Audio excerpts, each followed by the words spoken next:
Good good evening, and happy Tuesday to one and to all. Sending a virtual rose and love from a distance. I would like to first begin this broadcast with a moment of silence and a prayer if those choose to do so in light of the deadly shooting that took place at the elementary school in Texas. And this comes from Psalms 23. Yea, though I walk through the valley of the shadow of death, I will fear no evil, for thou art with me. Thy rod and thy shaft, they comfort me. Thou preparest a table before me in the presence of mine enemies. Thou anointest my head with oil, my cup runneth over. And now for the moment of silence.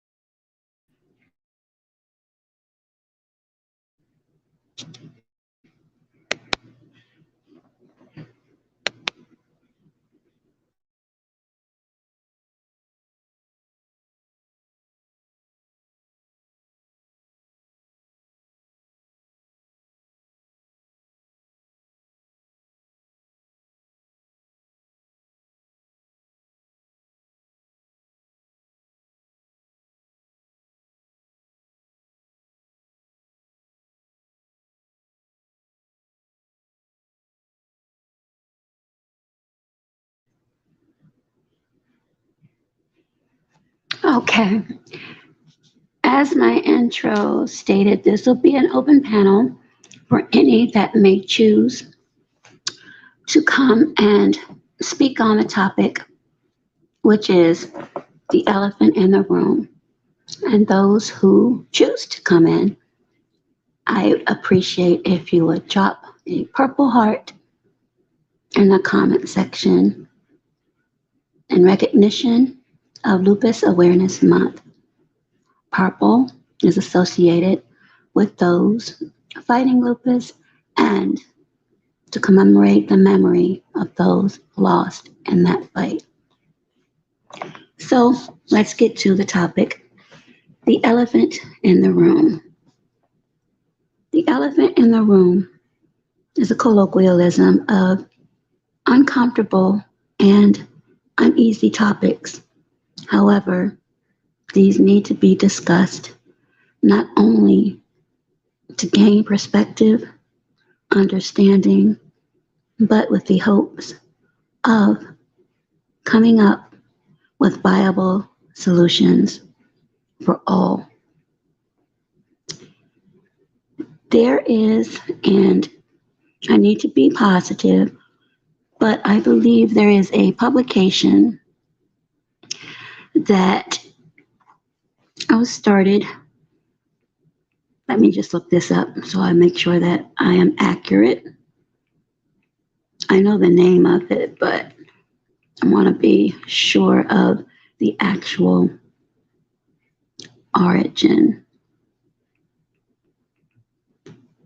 Here we are. Okay. Yes, the final call. That is a publication that was began according to the final call back in 1979 by Minister Louis Farrakhan. And I'm just using the title of the publication, The Final Call, to ask the simple question that will branch off to other questions. If you feel as though you or the Black race and this panel or this platform is for everyone. But right now, I'm speaking on this race for tonight and for tonight's topic. Ever feel as though you're the last to be called for employment, for a loan, to sign a contract, for maybe the most minuscule things in everyday life? Have you ever felt you have been the final one or group called? I can say for personal experiences, I absolutely do. And I have felt this way for many years.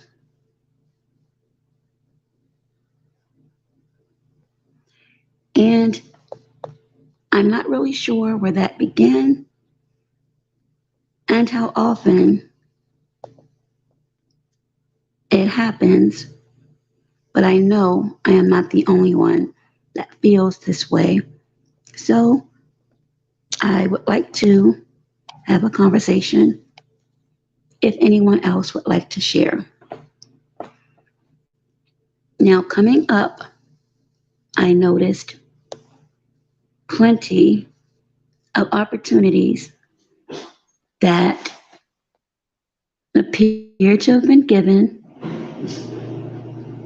to others, not based on abilities, not based on abilities, education, or skills. And the link is at the bottom for anyone who may want to join and just discuss what they may feel or have felt. And that's where affirmative action started to come into play. This was years ago. And unfortunately, today, there are many that experience the same. They have double degrees, masters, doctorates, and due to nepotism or you scratch my back, I'll scratch the other, what you've gone to school for most of your adult life and deep into your 30s, it's given off to the son of a friend, of a friend, of a friend. I've seen this in government. I've seen this in private corporations. It is not the first and definitely not the last. Many will see. And there are some who harbor resentment,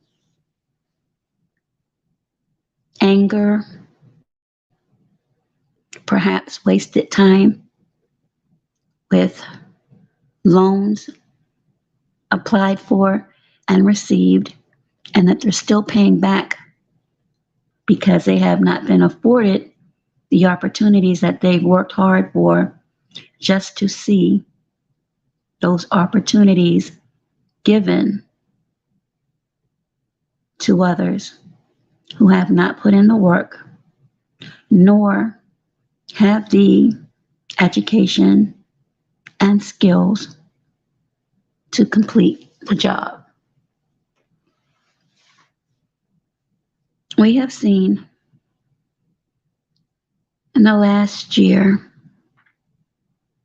different groups receiving aid, bills, protections, things that we all should receive. Yet year after year, voting election after voting election, it seems as though, in my opinion and from my observations, we as a people,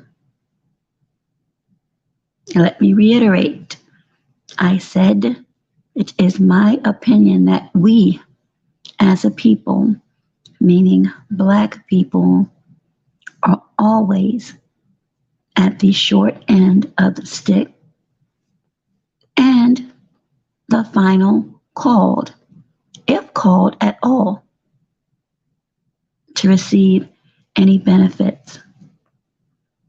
That goes with elections, high ranking positions, honorary degrees, museums, any accolades due to our ancestors and forefathers seem to be the last compared to others. And when we finally do receive any of the aforementioned, there are some groups filled with hate and disdain due to racist feelings or what has been instilled into them as young people, and not being out in the world to understand and communicate with others as far as race and culture. Their minds are closed to what they were taught. And it has not changed much, in my opinion, and we're in year 2022. Some people may say, well, we've had a Black president. Okay, I'll give you that. We've had a lot of Blacks appointed in high-ranking positions. However, when you go back in history, and most of the photos that you see that are in black and white, you'll notice that these that have been selected for these positions, their hue is not absolutely very dark. In fact, they're usually of a lighter complexion or a product of an interracial marriage or relationship where the offspring delivers the wonderful melting pot, if you will, of our race. Because we know we all come in so many different colors. However, we identify, or most of us identify, with Black. Now, I want to shout out Mr. Fairuse and his live last night, Juice Part 9,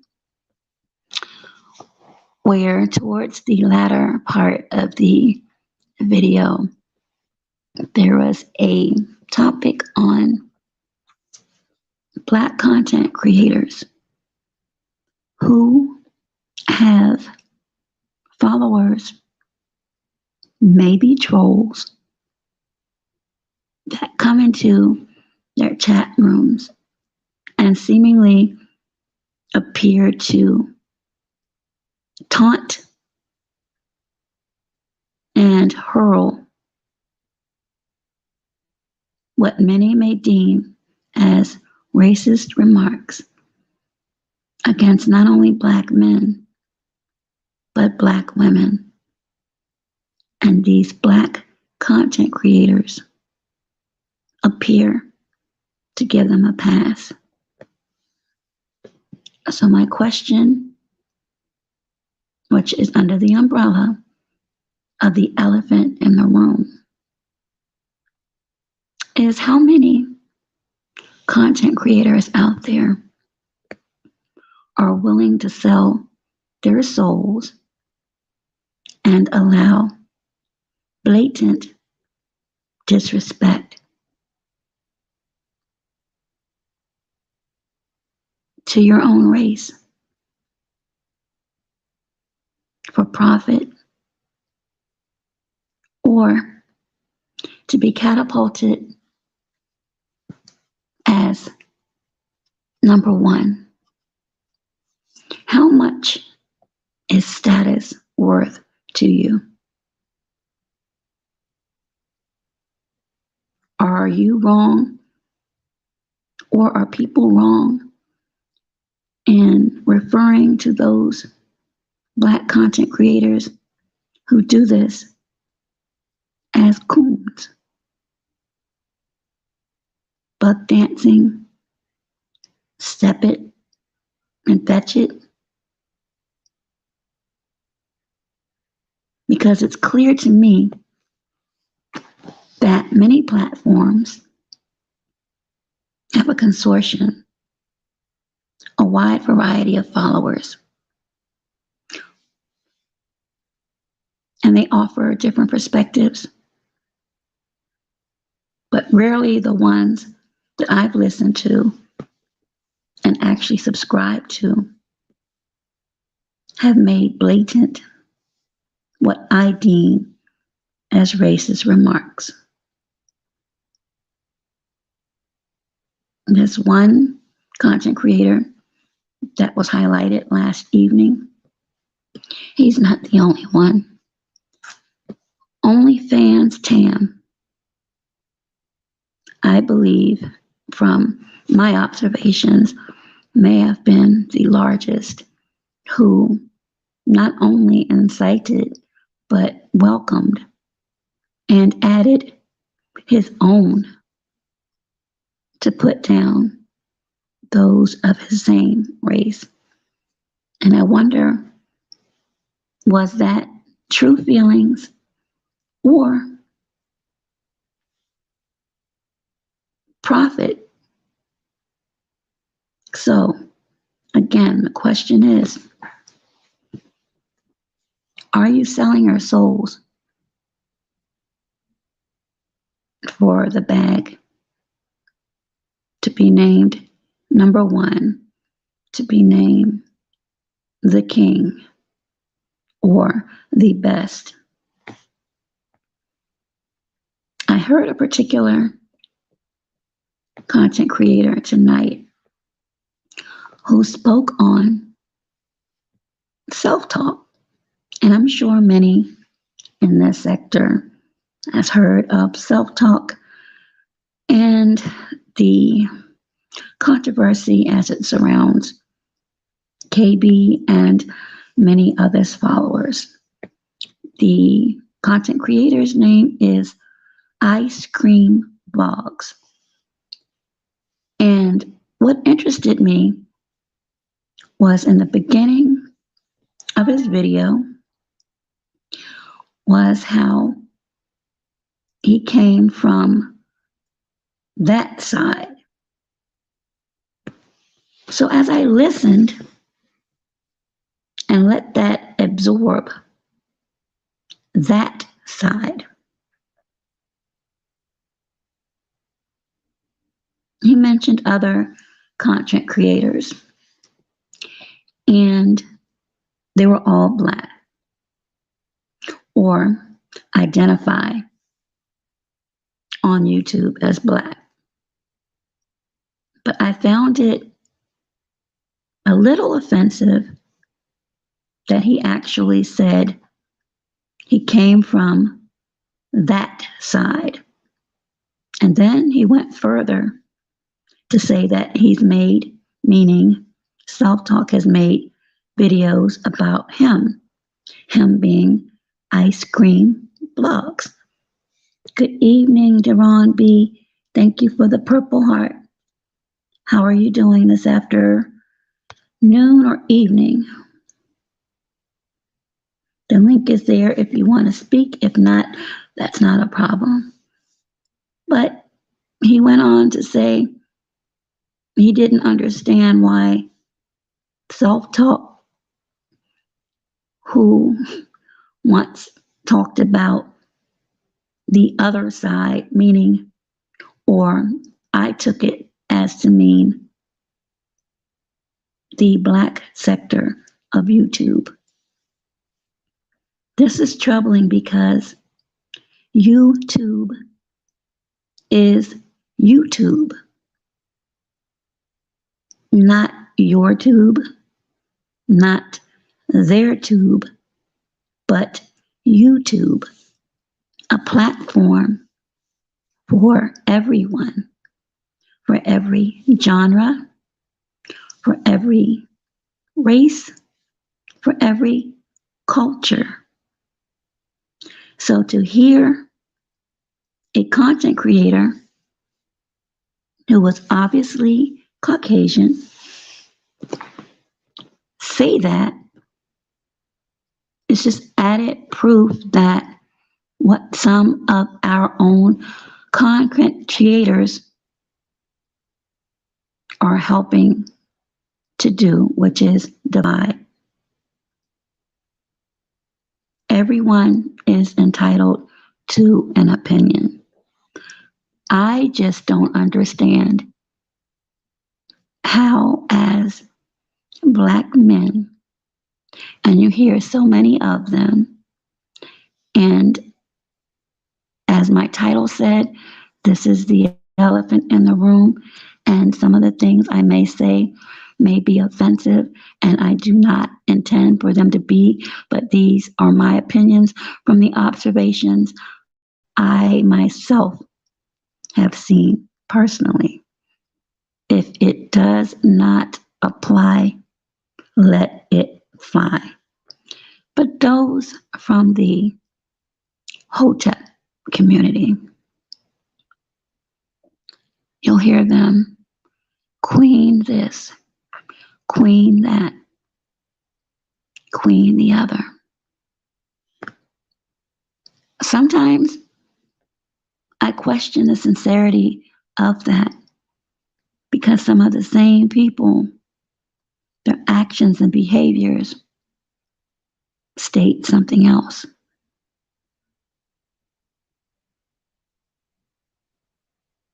If we are the queens that you claim us to be, why is there so much ridicule, the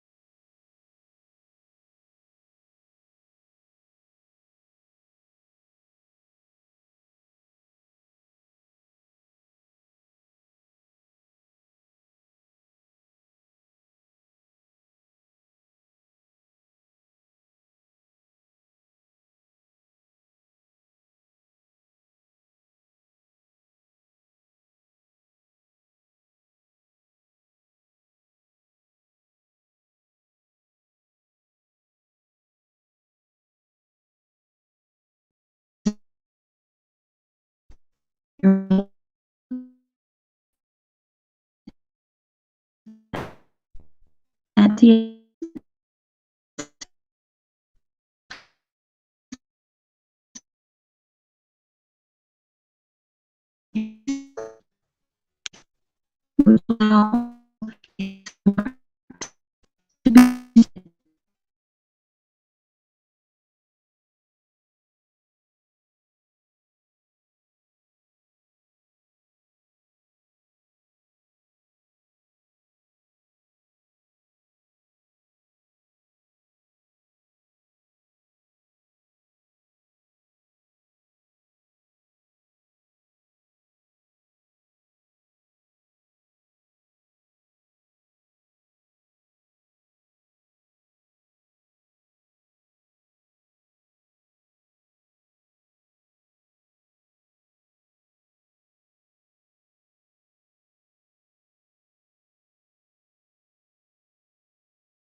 issues once again. However, as I was saying, what is the purpose and what are you getting out of that? And can you really honestly look at yourself in the mirror the next day knowing that you're allowing this type of disrespect not only on your platform, and as I've stated before, these platforms are not limited to YouTube. Many of these hosts of these shows are connected to other platforms.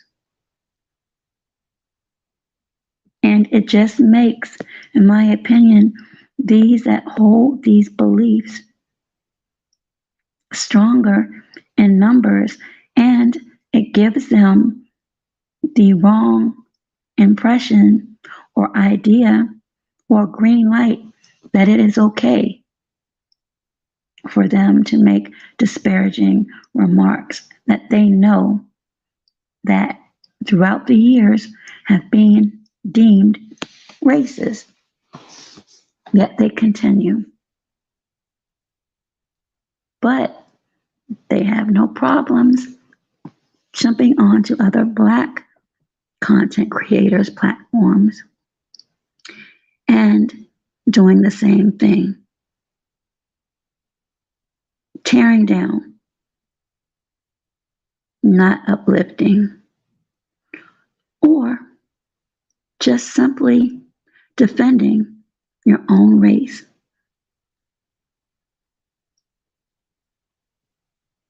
Again, my question is it because you agree with them or you're receiving some type of incentive? Which brings me, and this will probably get slack, but it's true. Can you hear me now, Jerron? My mic is on. You should be able to hear me. But anyway, the next group of people is the Black church. Now, my particular church has turned into a mega church. And a mega church, we all know, has thousands and thousands of members in person and online. Now, my particular church and pastor makes it clear that he and his father, who is also a pastor, comes from an HBCU, which is a historically Black college and or university. Now, normally that's supposed to mean a big deal where you know many people, which he does. And a lot of the retreats that we have, he'll have big name special guests in the area of gospel and other ministries. However, during the 2020 announcement of the pandemic, most things began to shut down. However, churches continued most of their services, and many of them now are online. Now, this particular church, it's huge, extremely huge, with many rooms for after-school care, nutrition, physical fitness, anything that you would actually find in a school. This includes labs, everything you would need. They had a beautiful room and area for baptisms, even marriages. And with the money that had been given through tithes and offerings and grants, and we will virtually pin that because that's something I need to come back to. It makes no sense to me why and how they were able to come up with over 60 million to purchase a brand new church. The same offerings that was in the old location are in a brand new location, but with more high-tech equipment.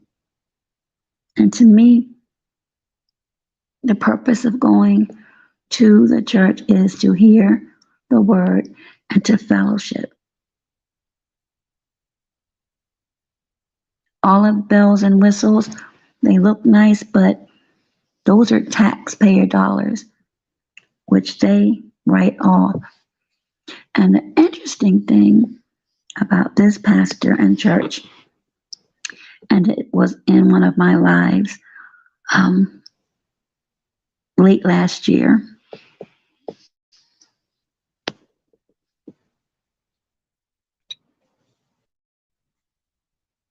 Sorry about that. That was a phone call that was coming in. This particular pastor likes to mix politics within his message, which I personally don't see the need, nor do I agree. And after listening, and most of the time, when you truly listen and hear what a person is saying, you can pretty much figure out, especially if you dig a little bit, what the end game, what the plays, so to speak, may be. And quiet as it was kept, so they thought they had a lease with a particular agency. And the church was open as a place for people to come and get what I will call the medicine that many at one time were mandated to have to continue to work or attend certain places. So hopefully that is clear to many. Now, to me, I found that odd because prior to the new that's in charge in Washington, D.C., everything was a problem with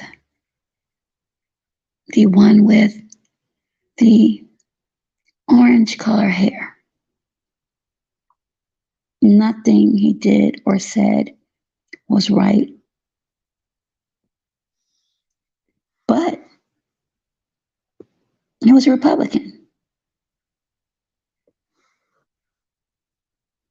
The governor of Maryland is also a Republican, which I actually like. He's very strong. And when he says he's going to get something done, he gets that done. But the contrast here is this governor was extremely anti-medicine, and there were anti-medicine facilities everywhere. And again, this is the elephant in the room. Most of these facilities were in the Black community, meaning the churches, barbershops, beauty salons, businesses that were ran by Black people and Black customers.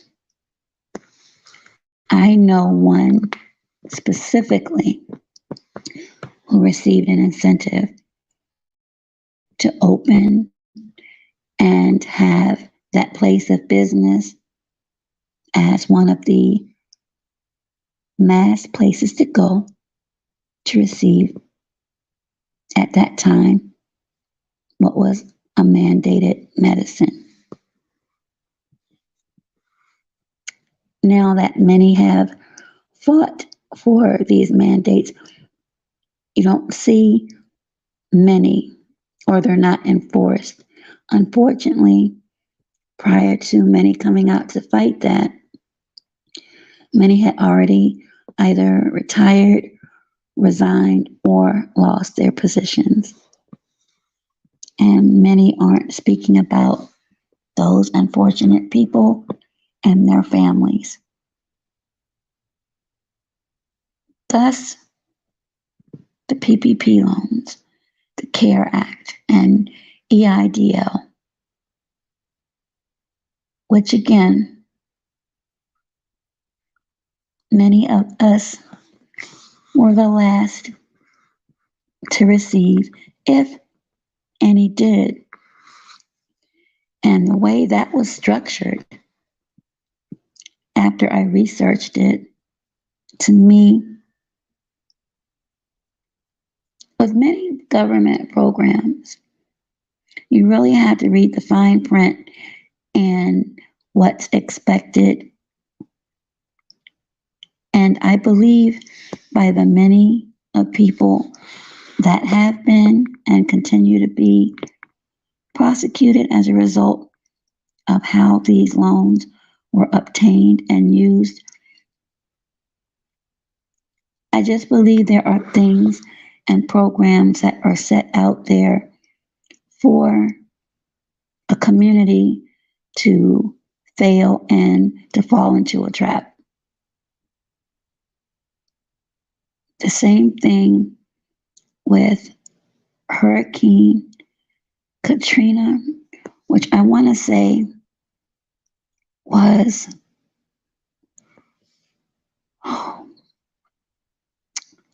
2005 or 2008. I'm not really sure. I remember it was in August, and how upsetting some of the images were that I observed watching from home,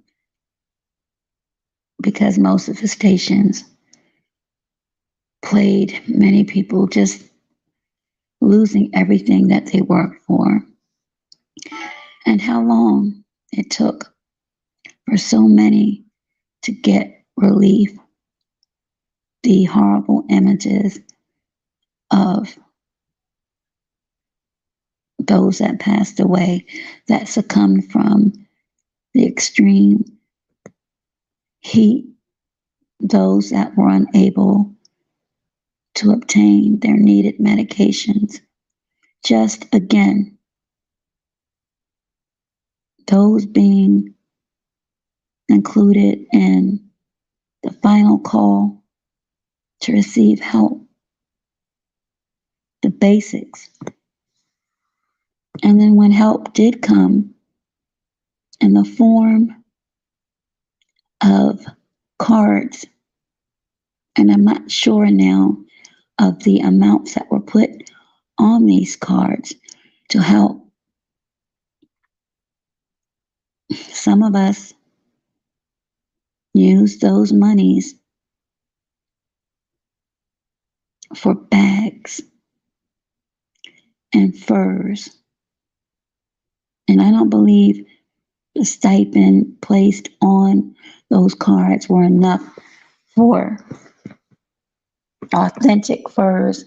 So those were monies wasted on material items when it was for people to get themselves together.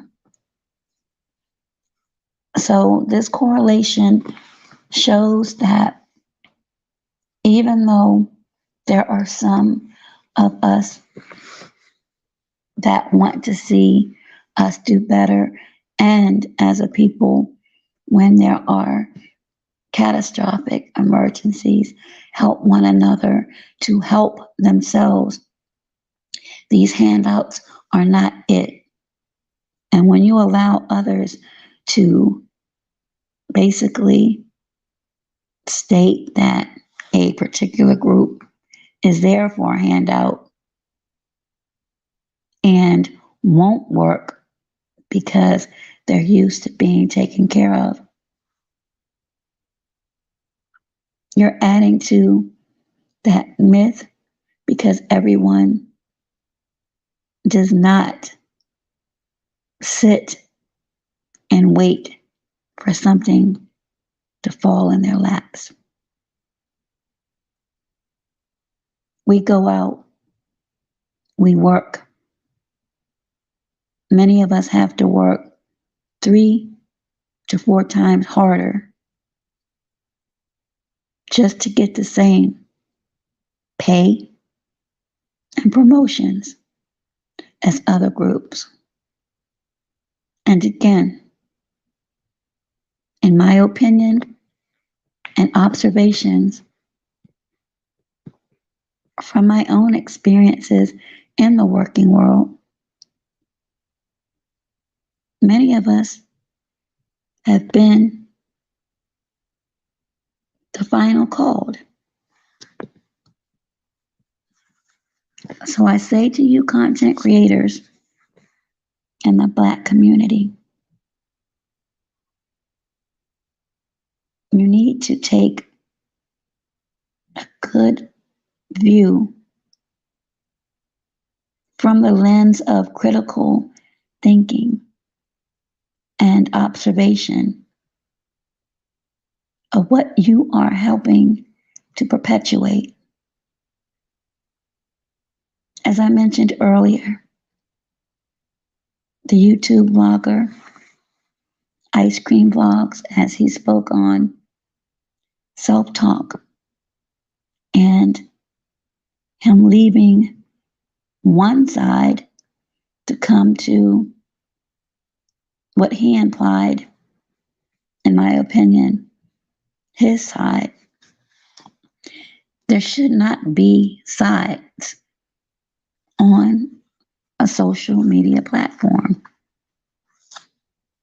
Content creators have their own individual platforms, of course, but to say and purport sides, some of you are giving them actual ammunition to continue to allow what some will let off as subliminal shots to actual overt and blatant shots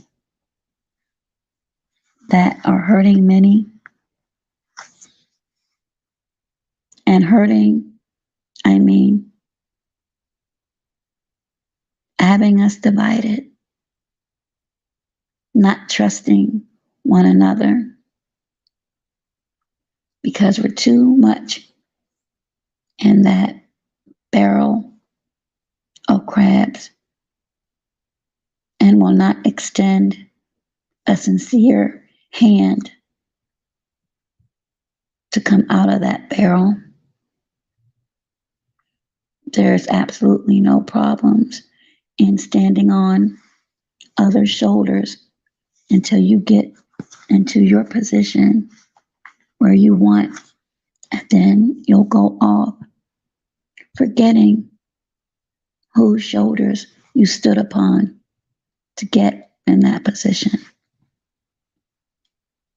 Now, am I implying that all groups are racist? Absolutely not. Because in the past, where I've had my fundraisers, or at the worst or lowest part of my life, the ones that were the first to come offer any help were not ones that looked like me. And as the old gold saying is, all skin folk ain't kinfolk, unfortunately, is true. Again, that's not all situations, but what I've observed. Which brings me to the next elephant in the room. Have you ever wondered, and these are for people that have considered or are in interracial relationships, and we saw the first on television back in the 60s or 70s, maybe before then, but I know for myself, the 60s and 70s. And there was mention of the N word. Not often, and those producers really toed the line. But again, these are conversations that are uneasy and uncomfortable for many, but need to be had. Have you ever, as I mentioned or asked, been in or considered even a date with somebody that was of a different culture or race? And have you ever wondered secretly in their own circle, do they or have they ever referred to you as a racial epithet? Now, back in my day, I absolutely had no issue with this world. And quite frankly, I don't think that I would in 2022. But from what I've seen and experienced, I had to be honest in saying I would wonder. I would wonder if any level of anger, and this comes with females too, as far as professionally or personally in friendships. If there happened to be a disagreement that became intense or may have turned into an argument, would the N word come out?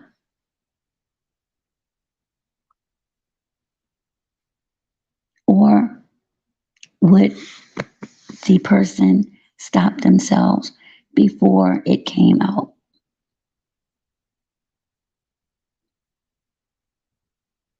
I have to say, I've wondered that when I've actually been out. And again, this was back in my heyday. Now, men are men. Not all are the same. Some do carry certain traits and behaviors.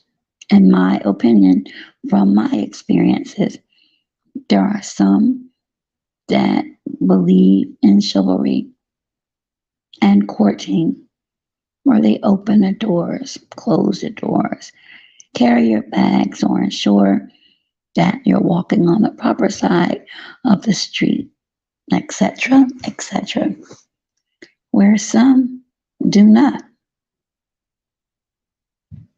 And again, that's with all races. Excuse me for one moment.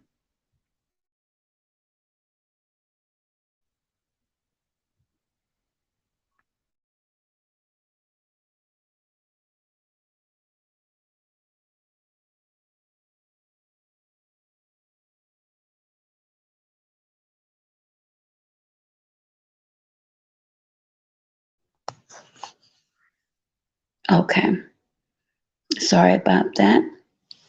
Um, the the mindsets are the same, and I believe it's from what they hear and see, or has been instilled from childhood. And a prime example is I have a pretty decent platform on another um, social media page, and there was a Caucasian male during one of my lives who actually said, and I had to stop for a moment because I couldn't understand or couldn't believe actually what I read. And he basically said that he would never thought that he would find a colored person. Yes, he used the word colored person attractive. So I simply asked him, well, where did you get that from? Have you ever been around any people that were not of your race? And I gave him some websites and just basically told him to Google. And he came back and said that he was very apologetic if that statement was offensive. And that's what he was taught growing up. He's never moved from where he's been as a child, and stated that he had not seen so many beautiful people in so many different shades. So now he'll leave a daily message that is very, very kind, and I have no problem with him. But it's that mindset that has been instilled in so many that unfortunately many of these people, cultures, even unfortunately within our own, wrongly believe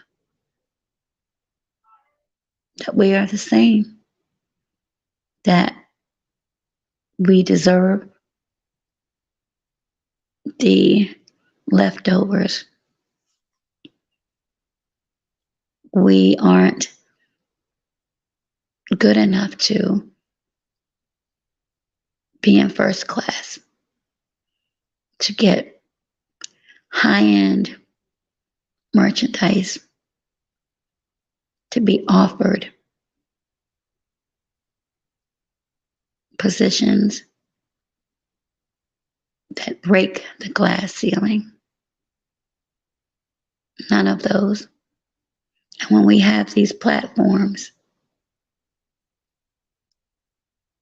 that allow others who have racism instilled in their souls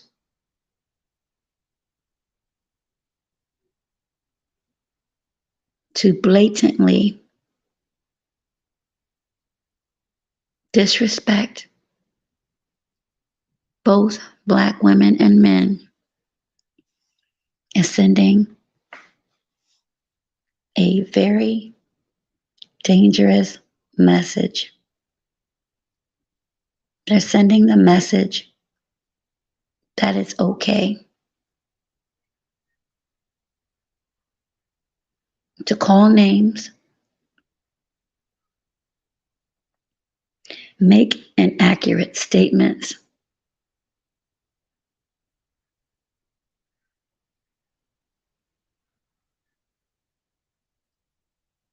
and infect other Black people with that poison. That poison being those words and those thoughts. And again, the question is it all for the bag? And to those who are doing this, do you realize you're actually selling your souls?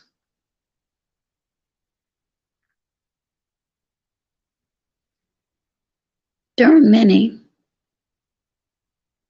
one in particular, who's been on the lips of many lately, who has openly stated, and they're found in publications, that he didn't find Black women attractive.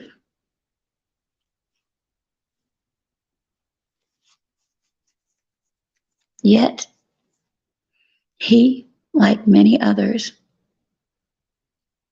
who is not light skinned or light complected like a El DeBarge, nor has the same grain of hair as an El DeBarge,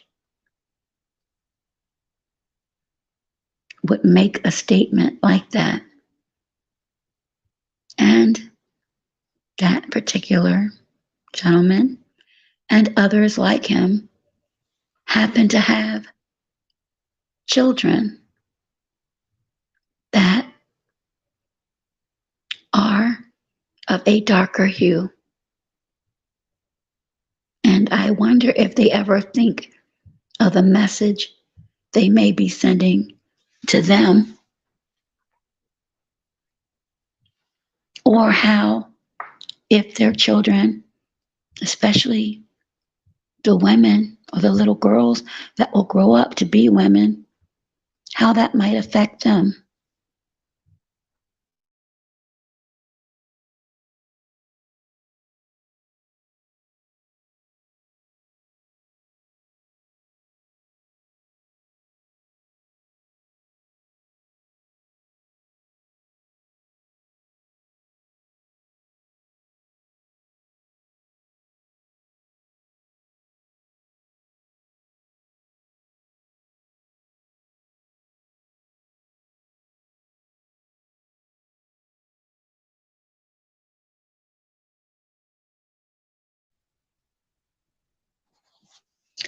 So the link is there. If anyone wants to make or express themselves as to your thoughts and feelings on Black content creators allowing those that they know has a disdain for Black women and men, and they don't have a problem of allowing these subscribers or watchers to come in and make statements, disparaging statements that could be deemed racist towards other Blacks, meaning women and men. Also, your feelings on why does it seem as though we are the final call for promotions, for loan approvals, for settling and closing on homes, for approvals in certain neighborhoods, affluent neighborhoods, even when we have the income and low debt ratio. Why the final call to be offered scholarships, fully paid scholarships based on academic excellence? Why being final called for petitions in our armed services, the last to be promoted as sergeants, captains? Why does it seem to be we are the final call for aid, for help, not for handouts? And let me be clear with that. I'm speaking on help when it comes to hurricane relief,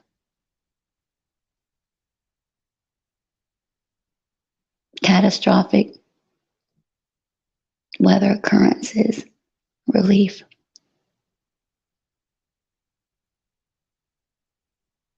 freak accident reliefs where apartment or condo buildings are literally leveled due to a natural gas explosion and many are displaced. Why does it appear that we are the final called to get assistance? Why does it appear that the grant process takes much longer for our people to be reviewed? And if approved, why does it seem like we're the final called before those funds are dispersed? Healthcare, disease, medical conditions. Why does it seem that there is, and you can find this in the medical physician journals, that there is an alarming disparity in diseases such as hypertension, sickle cell, autoimmune diseases such as lupus, such as multiple sclerosis, such as ALS, which also for many is Lou Gehrig's disease, heart disease, diabetes. Why does it seem that there is a disparity in the number of minorities for now as it appears to other groups? Why is there appear that the number of whole foods, natural food stores, and organic food stores are less in some communities as are commercial franchises that offer some of the most unhealthiest foods and drinks, vegetables, pantry staples available. There have been reports, and this can be researched and verified, that many of these particular food store chains, their canned foods are outdated. Is this done purposely? Or is it because it's been a myth for so long that we as a people don't read anyway? So keep it on the shelves and sell it. They won't know.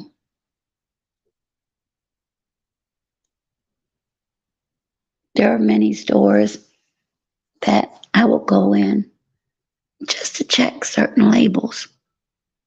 And sure enough, if you look at some of the packaging, if they haven't expired already, they will in a couple of days. You don't see that in all communities, and that's a fact. But you do see in our communities fast foods every corner. They're now where you can walk to them. Same with liquor stores, dispensaries. Now, I'm not that educated on the dispensaries and that industry, so I'm not going to speak on that. And I believe many of them have products that are actually prescribed for those that need them. But there's so many things that our community needs that we don't have. And if you go to certain neighborhoods, actually, I am almost willing to bet in every state there is a strip mall that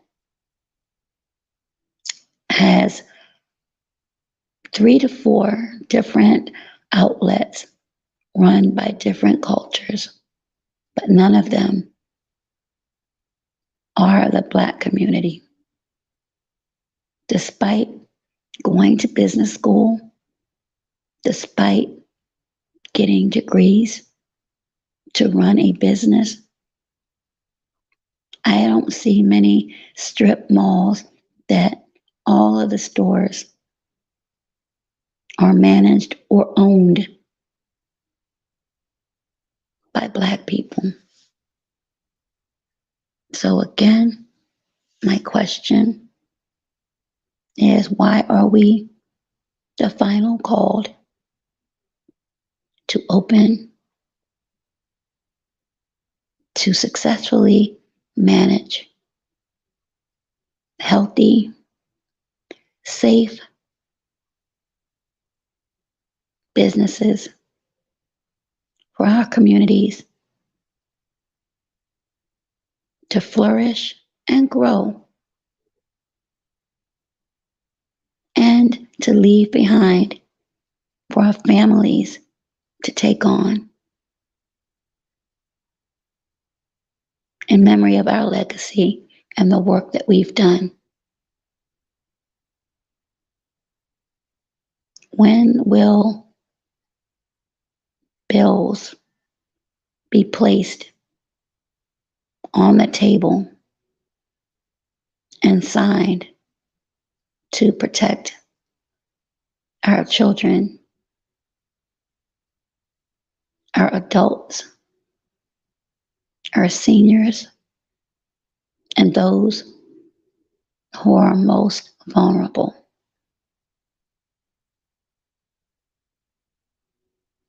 If all lives truly matter,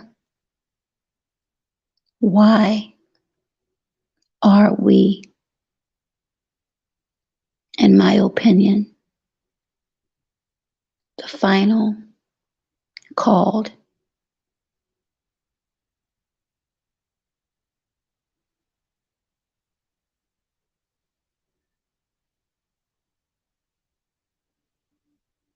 in time that begins to wear a toll on many. And that's the second portion of my title of this video, Tolls and Toll. Tolls basically mean navigating through life as one would on the interstate.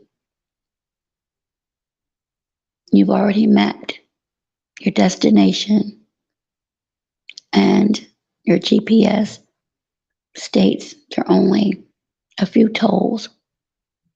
But once you've already paid for those tolls, there are new ones that you weren't aware of. So you have to dig deeper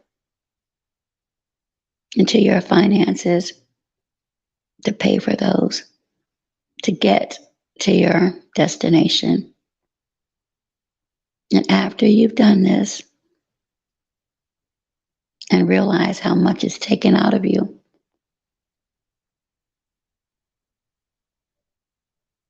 the toll that it's taken out on you, both physically and mentally,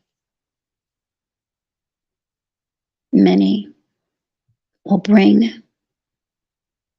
this toll to their homes. Many will bring this toll to the workplace.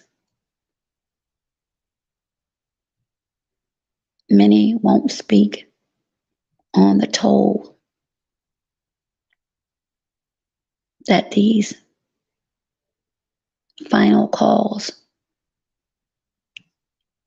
are having and the effects that they bring, which will eventually lead to more illness, disease, and violence, either within the home or outside the home. But again, being that elephant in the room, and still in 2022 considered as taboo, many are afraid to speak on these feelings because of the stigma as it relates to mental health issues. Because so many are quick to put that label as, oh, that person is crazy. No, they need help because of the life experiences that we're seeing and constantly have to absorb day in and day out. While others seem to prosper, we either appear to remain stagnant or given just enough to appease. And we should never accept or settle for anything. Other groups don't, and they refuse. And as you can see, they fight back. They fight for rights. And they're coming from other countries and they're getting them seemingly as soon as they cross borders. But those of us in our community, we're still fighting for basic rights. We're still fighting, some of us, for the same pay, for the same jobs. Again, the final call to receive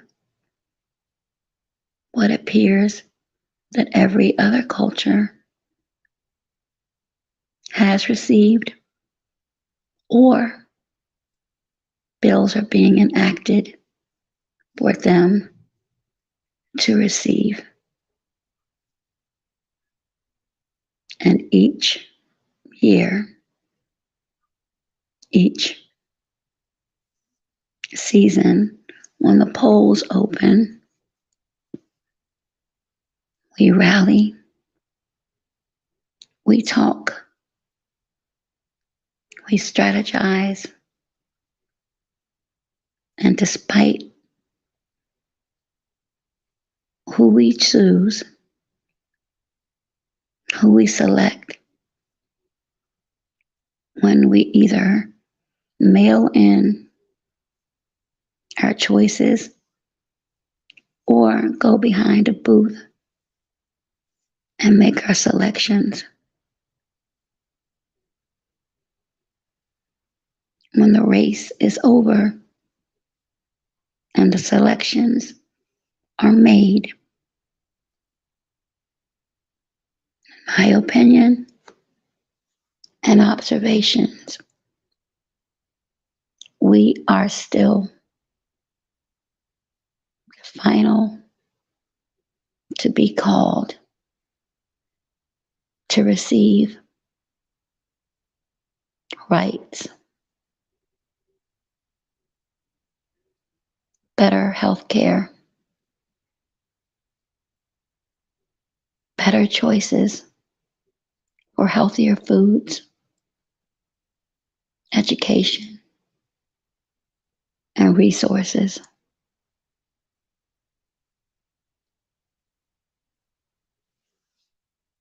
We are, in my opinion, the final called. So I ask, what is it we can do?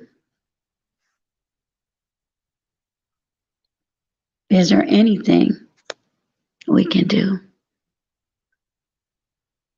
Because it appears right now, talking in some jurisdictions isn't enough. We have to do more. We have to come together and eradicate this infighting. One voice is not going to get us anywhere. We have to have togetherness. We have to be cohesive as a unit without any fear and with the expectations to receive the same rights, the same privileges, and most importantly, the same quality of life afforded and extended to others here and others who are actually seeking refuge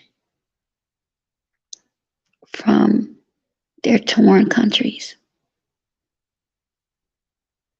We need to stand together, people, and do better.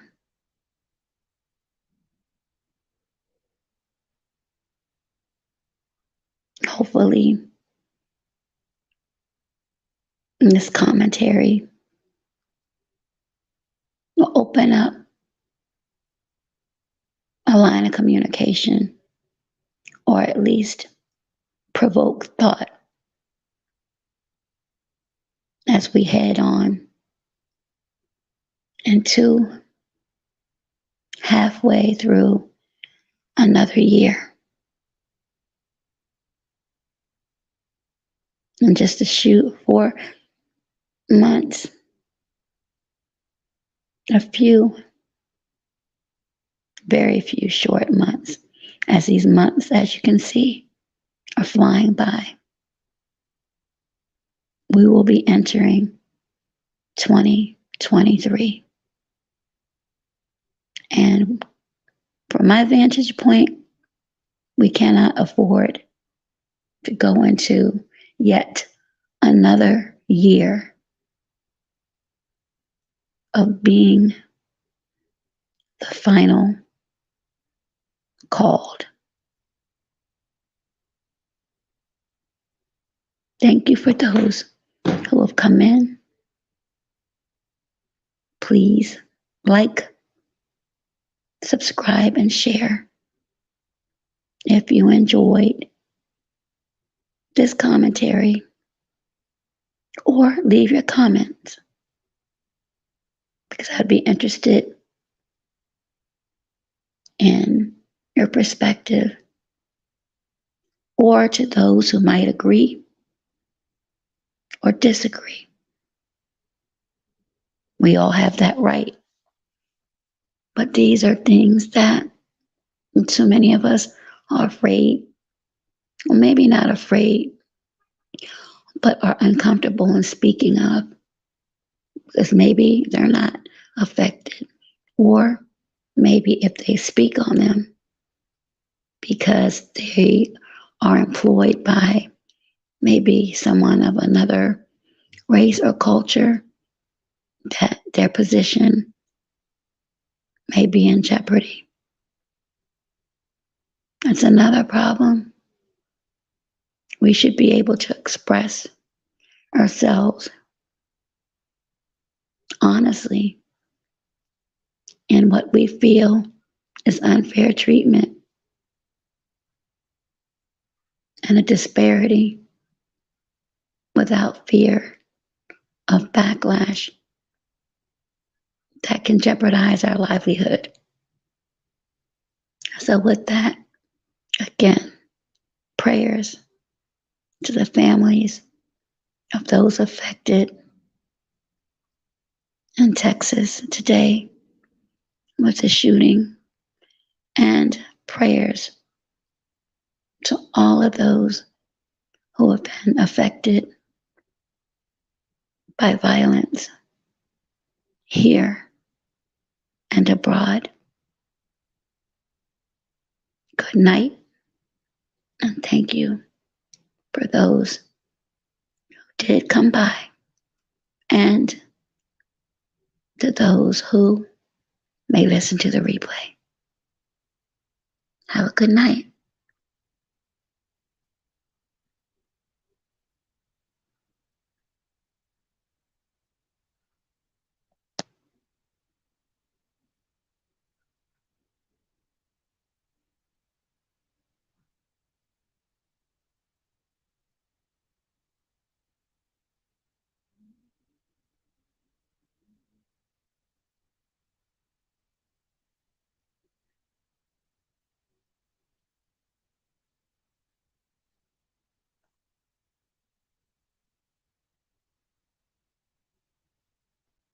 So Wise TV is brought to you by Green Jar Smoothies, vegan baked goods, on shelves at Tacoma Park Co-op, 201 Ethan Allen Avenue, Tacoma Park, Maryland. Green Jar Smoothies Vegan Baked Goods is home of the 4-ounce vegan cookie. Also available are vegan brownies, original, triple nut, and We have available cinnamon walnut spelt muffins and wholesome granola. You may also visit www.greenjarsmoothies.com to place orders for your vegan baked goods and personalized Green Jar Smoothies merchandise. Trucker hats, classic t-shirts, writing pens, writing pads, keychains, and tote bags for your shopping needs. Again, DeWise TV is brought to you by Green Jar Smoothies. Orders made online are for Maryland customers only at this time.